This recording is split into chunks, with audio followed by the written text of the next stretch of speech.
सरकार कहती एक है और करती कुछ और है। पुरानी सरकार जो है हमें रोजगार दिया था, लेकिन ये सरकार तो रोजगार हमें छीन रही है। मांग का आधार ये है कि हम लोगों का एज अब ऐसे हो गए 30 से ऊपर हो गया, और 30 के ऊपर के बाद हम लोग को अब जॉब लेना बहुत मुश्किल है। बहुत किसी का ऐसा हो गया, जैसे मेरा भी एक छोटा बच्चा हो गया। अब छोटा बच्चा लेके हम किसी जॉब में जाने के लिए बहुत मुझे संघर्ष करना पड़ेगा। अब मैं ये संघर्ष करूँ तो करूँ कैसे? भरोसा की बात है और नहीं भी है, क्योंकि हम लोग 8 से 10 बार प्रयास कर चुके हैं मुख्यमंत्री महोदय से मिलने के लिए, लेकिन आज तक सफल नहीं हो पाए सर। ऐसे पर्सनली जैसे दुमका या कहीं जाते हैं वो विजिट में, तो उस टाइम पे होती है और उनको बात पहुंचा भी है, लेकिन हमारे लिए तो सर वैसा कोई सोल्यूशन मिला नहीं। सोल्यूशन क्या मिला? 3 साल का एक्सटेंड मिला है। 5 साल करने के बाद 3 साल का एक्सटेंड मिला है, तो 3 साल बाद फिर हम लोग कहाँ जाए? 5 साल जॉब करने के बाद अब जॉब चला गया। अब इसमें ये बात उठती है कि अब हम जाए तो जाएगा, हमारी जो जॉब है वो चली गई। जो भी हमें वेतन मिलता है उस वेतन के आधार पर हम 5 साल काम कर लिए, उसके बाद हम बेरोजगार हो गया। हमारे बच्चे अब उनका भविष्य दाव पे लगे, उनको पढ़ाई लिखाई। दावा रोजगार का था, लेकिन हकीकत बेरोजगारी है। दावा है डिजिटल इंडिया बनाने का, लेकिन हकीकत ये है कि बुनियादी सुविधाओं का घोर अभाव है। दावा है कि हम बड़े पैमाने पर शिक्षकों की भर्ती करेंगे, लेकिन हकीकत ये है कि बड़े पैमाने पर शिक्षक जो हैं बेरोजगार हुए हैं। ऐसी ही एक हकीकत झारखंड में भी है, जहां पर अलग अलग कंपनियों के जरिए अनुबंध पर 2017 में जब रघुवर दास की सरकार थी तो 4000 से ज़्यादा टीचर्स की बहाली की गई थी, जिन्हें झारखंड के अलग अलग स्तरों पर स्कूल जो स्थापित हैं वहां पर कंप्यूटर पढ़ाना था। लेकिन 4 अप्रैल 2022 को, जैसा कि अनुबंध के प्रावधान थे उसके मुताबिक, ये लोग बेरोजगार हो गए। अब नई जो सरकार है उनका ये कहना है कि चूंकि पूर्ववर्ती सरकार ने किन प्रावधानों पर बहाली की थी हमें वो देखना होगा, उसकी समीक्षा करनी होगी। और पूर्ववर्ती सरकार तो खैर बहाली करके अब उसकी सरकार रही नहीं, तो जवाबदेही भी उनकी है नहीं।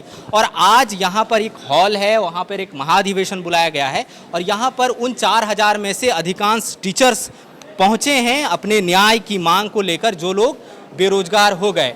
और उनसे बातचीत हम करेंगे और ये समझने का प्रयास करेंगे कि अब तक की लड़ाई में उन्हें क्या हासिल हुआ, क्या उन्हें प्रावधानों के बारे में नहीं पता था और अब वो लोग क्या चाहते हैं। आप कहाँ से आई हैं? नाम क्या आपका?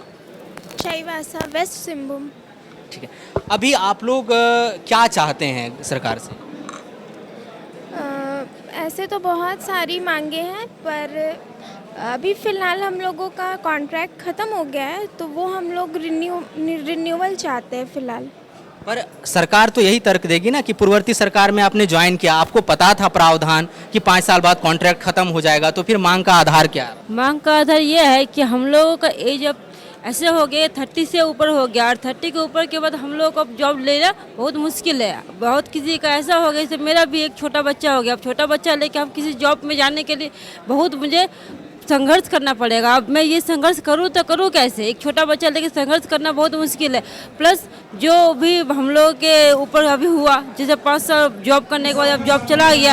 अब इसमें ये बात उठती है कि अब हम जाए तो जाएगा, हमारी जो जॉब है वो चली गई। जो भी हमें वेतन मिलता है उस वेतन के आधार पर हम 5 साल काम कर लिए, उसके बाद हम बेरोजगार हो गया। हमारे बच्चे अब उनका भविष्य दाव पे लगे, उनको पढ़ाई लिखाई, उनका जो पूरा भविष्य वो लग गया दाव पे। अब हम करें तो करें क्या? सरकार को हमारे बारे में ये सोचना चाहिए, क्योंकि हम भी इस देश का एक नागरिक और हमें भी जीने का हक है, हमें भी रोजगार का हक है। हमारे भविष्य के बारे में सरकार क्यों नहीं सोच रही है? आखिर हम जाए तो जाए कहाँ? आखिर हमारे लिए सरकार क्यों नहीं सोच रही है? सरकार को जब सबके लिए सोच रहा है, सरकारी टीचर के लिए सोच रहा है, तो प्राइवेट टीचर के लिए क्यों नहीं सोच रहा है? आखिर जब प्राइवेट टीचर आया था तो सरकार को इससे लाभ हुआ या नहीं हुआ?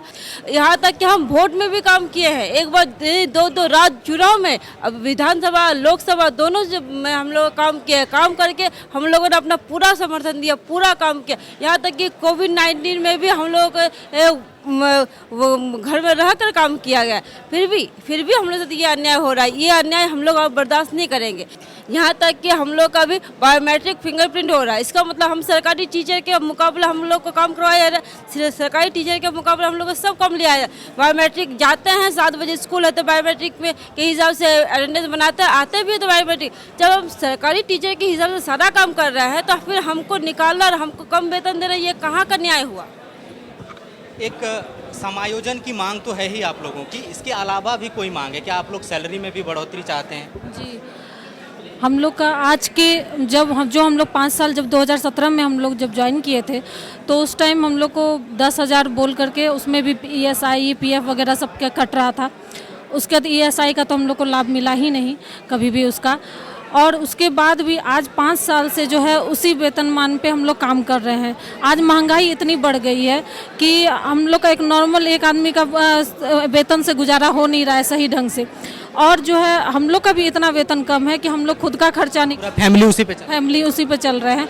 तो हम लोग किस तरह से इस महंगाई में करें? सरकार दूसरे डिपार्टमेंट को इतना बढ़ा के दे रही है, लेकिन हम लोग जो गरीब तलबे के लोग हैं, मिडिल क्लास फैमिली हैं, उसमें भी हम लोग को इतने कम वेतन में कैसे गुजारा हम लोग करेंगे?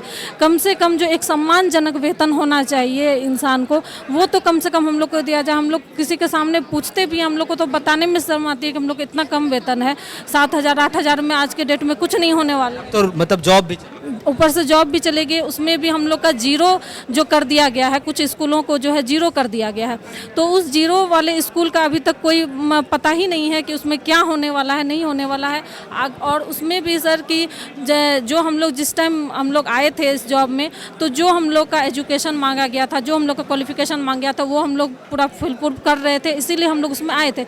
अभी हम लोग जैसा सुन रहे हैं कि जहाँ जहाँ जीरो किया गया है वहाँ पे जो है आपका जो BTech किए हैं या BCA किए हैं, वो डिग्री हमारा है नहीं। तो फिर अब उस परिस्थिति में हम लोग 5 साल भी अपना दे दिए, वो डिग्री नहीं है तो क्या हम लोग क्या उस लायक नहीं है? हम लोग 5 साल दिए हैं, इसका मतलब कि हम लोग वो काम करने लायक थे, तभी हम लोगों से लिया गया वो काम। तो फिर आज हम लोग को वो क्यों हटाया जा रहा है? क्यों हम लोग के साथ वैसा ये किया? सवाल है क्यों हटाया जा रहा है। एक बड़ा सवाल ये है कि आप लोग शिक्षा मंत्री से मिल चुकी हैं और कई मुलाकातें हुई आप लोगों की, आश्वासन भी उन्होंने दिया था, इसके बाद भी 4 जुलाई के बाद नौकरी नहीं है। आपको लगता है कि अभी जब आप लोग महाधिवेशन में है या मांग है, कुछ फर्क पड़ेगा इससे सरकार? देखिए सर, फर्क तो पड़ना चाहिए, क्योंकि 100-200 का बात नहीं है। यहाँ पायलट प्रोजेक्ट में जितने भी स्कूल चले थे ICT में, वो सारे बेरोजगार हैं, वो भी अप्रैल से। और रही बात जो बच्चों की शिक्षा दी जा रही थी कंप्यूटर की, बच्चे उससे कंटेंट के माध्यम से पढ़ते थे। ICT लैब बहुत ही ज़रूरत है बच्चों के लिए, क्योंकि टीचर का अभाव ऐसे ही सारे गवर्नमेंट स्कूल में है। तो हम लोग से जो सेवा ली जा रही थी वो स्कूल के लिए बहुत ज़रूरी है। हम लोगों ने जो 5 साल में सेवा दी है, पढ़ाई के क्षेत्र में बोलिए, ऑफिस वर्क में बोलिए, बच्चों को स्किल डेवलपमेंट में बोलिए, हर क्षेत्र में हम लोगों ने उनका साथ दिया है। कोविड इतना बड़ा महामारी में भी हम लोग अपने जीवन का परवाह किए बगैर गवर्नमेंट शिक्षक के भांति हम लोगों ने ड्यूटी किया है, रोस्टर ड्यूटी किए हैं। हम लोग जानते थे अगर इसी बीच हम लोग को कुछ होता है तो सरकार हम लोग को में कोई मुआवजा नहीं देगी, लेकिन इसकी परवाह हम लोगों ने एक बार भी नहीं की। लेकिन सर आज अफसोस है, क्योंकि कुछ स्कूल को मॉडल स्कूल और उत्कृष्ट विद्यालय बनाया गया है, उन स्कूल में मेन पावर को 0 कर दिया गया है। तो यही जानना है, अगर उन स्कूल को 0 कर दिया गया है मेन पावर, वहाँ पर भी जो SC काम किए हैं 5 साल, वो भी बेरोजगार होके कहाँ जाएं? एक्चुअली 108 स्कूल है, जबकि दूसरे स्कूल में मेन पावर को दिया गया है, लेकिन इन विद्यालय में मेन पावर को दिया नहीं गया है। अब सुनने में आया है कि दूसरा इसके लिए टेंडर निकलेगा। अगर टेंडर निकल रहा है तो मेरी बस एक ही निवेदन होगी हम सभी की ओर से कि अगर दूसरा टेंडर नया निकल रहा है तो उन SCO को पहले प्राथमिकता दी जाए जो पहले वहाँ पर काम किए हैं 0 वाले स्कूल में। बस अभी आप लोग की जो भी मांग है, आप लोग 2017 में ज्वाइन किए जब दूसरी सरकार थी यहाँ पर। अब जितने भी अनुबंध कर्मी हैं, वर्तमान सरकार में एक बयान आया था कि ये लोग पुरानी सरकार जो पूर्ववर्ती सरकार है उनका पाप है, ठीक है, और हम उसको मतलब बदल रहे हैं, चेंज कर रहे हैं। देखिए सरकार कहती एक है और करती कुछ और है। पुरानी सरकार जो है हमें रोजगार दिया था, लेकिन ये सरकार तो रोजगार हमें छीन रही है। कहाँ रोजगार दे रही है? आज हम लोग 3 महीने से हम लोग बेरोजगार बैठे हैं, हम लोग के पास 1 रुपया भी रोजगार नहीं है। तो क्या हमारे सरकार कहाँ हमारे सुन रही है? हमने शिक्षा मंत्री के पास गया, हमने मुख्यमंत्री के पास गया, हमने और ऑफिसर के पास गया, जैसे शिक्षा सचिव के पास गया, लेकिन किसी ने आश्वासन के अलावे हमारे बात किसी ने नहीं सुनी। मैं आप लोग के माध्यम से एक बात बताना चाहता हूँ क्या कंप्यूटर शिक्षा सिर्फ 5 साल के लिए होती है? क्या अगर किसी स्कूल में 5 साल कंप्यूटर शिक्षा अगर दे दी जाए तो क्या कंप्लीटली 5 बच्चे कंप्यूटर शिक्षा से कंप्लीट हो जाएंगे? क्या उनके और आगे जो आने वाले पीढ़ी है क्या उनको कंप्यूटर शिक्षा की जरूरत नहीं है? तो इसलिए मैं सरकार से निवेदन करना चाहूँगा, जो 5 साल अपने कॉन्ट्रैक्ट दिए थे कंपनियों को, फिर से जो है जो कॉन्ट्रैक्ट बहाल आप कर रहे हैं 3 साल, उसको कंपनी से मुक्त करके आईसीटी किया जाए, ताकि आप लोग चाहते हैं कि सरकार अपने अंडर ले ले। सरकार अपने अंडर में ले, क्योंकि कंपनी हमें बहुत तरह के शोषण करती है। और हमें सबसे बड़ी बात है कि हमें धमकी दी जाती है कि अगर आपने अधिवेशन महाअधिवेशन में गया, आपने मीटिंग में किया, आप यदि जिला अध्यक्ष बने तो आप लोगों को हर हाल में छांट के रहेंगे। अगर हम लोग को टेंडर मिल जाता है तो आप लोगों को नौकरी पे नहीं रखेंगे। ये हम लोग को धमकी दी, कंपनी धमकाती। हाँ, कंपनी धमकाती है। डायरेक्ट नहीं, इनडायरेक्ट रूप से जो है हमारे कान में आता है, कभी कभी डायरेक्ट भी बोल देते हैं। ये जो प्रावधान सरकारी हैं, जो भी आपकी मांग है, अगर मैं उससे हटकर भी पारिवारिक स्तर पर सवाल पूछूं कि किस तरह की मुश्किलें आप लोग को झेलना पड़ रहा है जॉब के दौरान भी, और अब जब 4 अप्रैल के बाद से मई और जून पूरा बीत गया, जुलाई बीतने को है। अभी जॉब खत्म होने के बाद घर में बैठे हैं। जॉब जब थे तो बच्चे के परवरिश, बड़े बच्चों को पढ़ाई लिखाई करवाने में दिक्कत नहीं थी, और घर में फैमिली सपोर्ट भी ठीक ठाक ही चल रहा था। और अभी जॉब खत्म होने के बाद बच्चों की पढ़ाई लिखाई है और फैमिली सपोर्ट में दिक्कत है। अभी मान लीजिए कई बार ना बच्चे सवाल भी पूछते हैं कि आप माँ जॉब पे क्यों नहीं जाती, अब काम पे नहीं जा रही हैं, छोटी छोटी ज़रूरतें काटनी पड़ती हैं जो आप आसानी से पूरा कर लेती थी पहले। ऐसा भी सिचुएशन होता है? हाँ, बच्चों का क्या, घर के सभी बड़ों का भी, बड़ों की तरफ से भी ये सवाल है कि स्कूल नहीं जा रही हो और स्कूल कब से जाना है। तो हम लोग का यही जवाब रहता था कि अभी 2 महीना रिन्यूअल प्रोसेस पे है, 2 महीना बाद फिर से जाना है। आप झूठा आश्वासन एक तरह से। Yes sir. अभी मुख्यमंत्री हाल ही में दुमका में थे और उन्होंने कहा कि जितने भी अनुबंध कर्मी हैं उनको निराश होने की ज़रूरत नहीं है, आप लोग आंदोलन का रास्ता छोड़िए और आके डायरेक्ट हमसे बातचीत कीजिए, और मैं हर एक अनुबंध कर्मी, चाहे वो किसी भी सेक्टर में हो, हम उसका समाधान निकाल के रहेंगे। क्या आप लोग को भरोसा नहीं है कि बार बार आप लोग आंदोलन करने लगते हैं? सर, भरोसा की बात है और नहीं भी है, क्योंकि हम लोग 8 से 10 बार प्रयास कर चुके हैं मुख्यमंत्री महोदय से मिलने के लिए, लेकिन आज तक सफल नहीं हो पाए सर। ऐसे पर्सनली से दुमका या कहीं जाते हैं वो विजिट में, तो उस टाइम पे होती है और उनको बात पहुंचा भी है, लेकिन हमारे लिए तो सर वैसा कोई सोल्यूशन मिला नहीं। सोल्यूशन क्या मिला? 3 साल का एक्सटेंड मिला है। 5 साल करने के बाद 3 साल का एक्सटेंड मिला है, तो 3 साल बाद फिर हम लोग कहाँ जाए? फिर से रोड में आ जाएंगे सर। तो अनुबंध कर्मी तो फिर वही लटक गए। तो आप जॉब दीजिएगा, उसका कुछ फिक्सेशन का पता नहीं है सर, तो बस जॉब देने से तो नहीं ना होता है। 5 साल हम लोग 10,000 में ही काम किए। क्यों काम किए? कि गवर्नमेंट हमारे लिए कुछ सोचेगा, लेकिन क्या सोचा? 3 साल के लिए सोचा है, वो भी वही पेमेंट में 10,000 में। सर अभी के टाइम में 10,000 में क्या होता है? अभी जो नए सिरे से बहाली हो रही है, आप लोगों के लिए कोई अलग सा प्रावधान है या नए सिरे से नए लोगों की बहाली हो रही है? सर अभी तो वो कंफर्म नहीं है, लेकिन क्योंकि ये रीटेंडर करा जा रहा है, हम लोग को रेन्युअल नहीं करा जा रहा है। रेन्युअल मतलब क्या होता है? उसी कंपनी में उसी स्कूल में रहे, लेकिन जैसा हमें पता चला कि ये रीटेंडर हो रहा है जिसमें दूसरे कंपनी भाग ले रहे हैं। अब दूसरे कंपनी की अपनी MOU होगी, वो अपने तरीके से वो रख भी सकता है, नहीं भी रख सकता है, तो आधे में अटक जाएंगे। लेकिन मैडम से बात हुई थी JPC मैम से, किरण पासी मैम से, तो उन्होंने बोला था कि ऐसा होगा कि प्रेफरेंस दिया जाएगा। सर वर्ड प्रेफरेंस आ गए यहाँ पे, तो वो क्लियरेंस नहीं होता है उससे। और दूसरी बात ये है कि मॉडल स्कूल बन रहा है अभी, तो ICT स्कूल से ही चुना गया है, तो उसमें से 108 ऐसे स्कूल है जो ICT रिलेटेड है। तो उसमें क्या बोला गया है कि ICT में जो मॉडल स्कूल बन जा रहा है, वो जो स्कूल लेगा, मतलब टेंडर लेगा, वो डिसाइड करेगा कि उस कोऑर्डिनेटर को वहाँ रखेगा कि नहीं रखेगा। तो वो फिर वो अधर में लटक गया। तो ये हो रहा है सर हमारे साथ। अभी शिक्षा मंत्री से आप लोगों की मुलाकात एक बार दिसंबर जनवरी में हो चुकी है, फिर हाल ही में भी आप लोगों ने मुलाकात की। आश्वासन उनकी तरफ से जो मिला था, आप लोगों ने ये कहा कि हम लोग आखिरकार एक महाधिवेशन बुलाते हैं।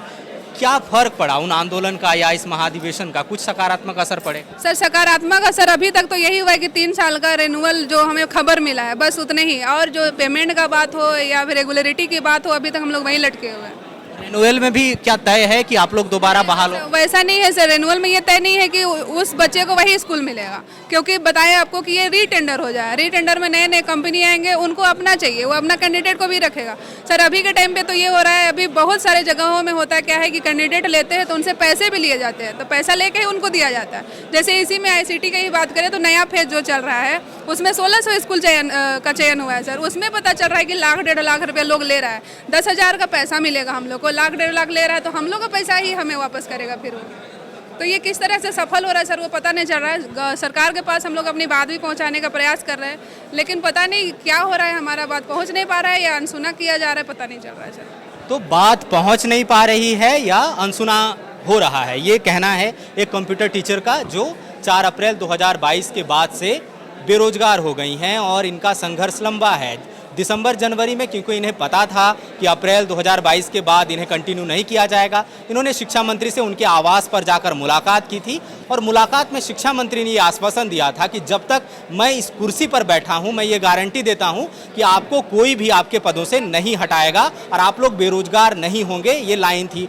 हाल ही में मुख्यमंत्री दुमका के दौरे पर थे, वहां उन्होंने कहा कि किसी भी सेक्टर के जो अनुबंध कर्मी हैं, जिस तरह की बहालियां पूर्ववर्ती सरकारों में हुई हैं, मैं वादा करता हूं, मैं ये प्रॉमिस करता हूं कि सबकी समस्याओं का समाधान होगा, मेरा सहयोग करें, मुझे मेरे पे आशीर्वाद बनाए रखें।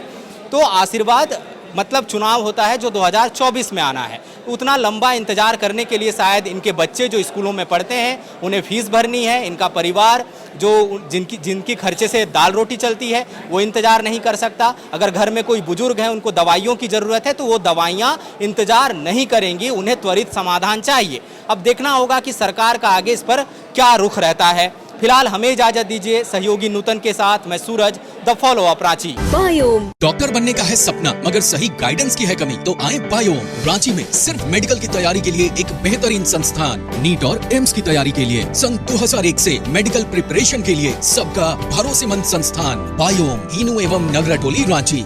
thefollowup.in. Like, share and subscribe. www.thefollowup.in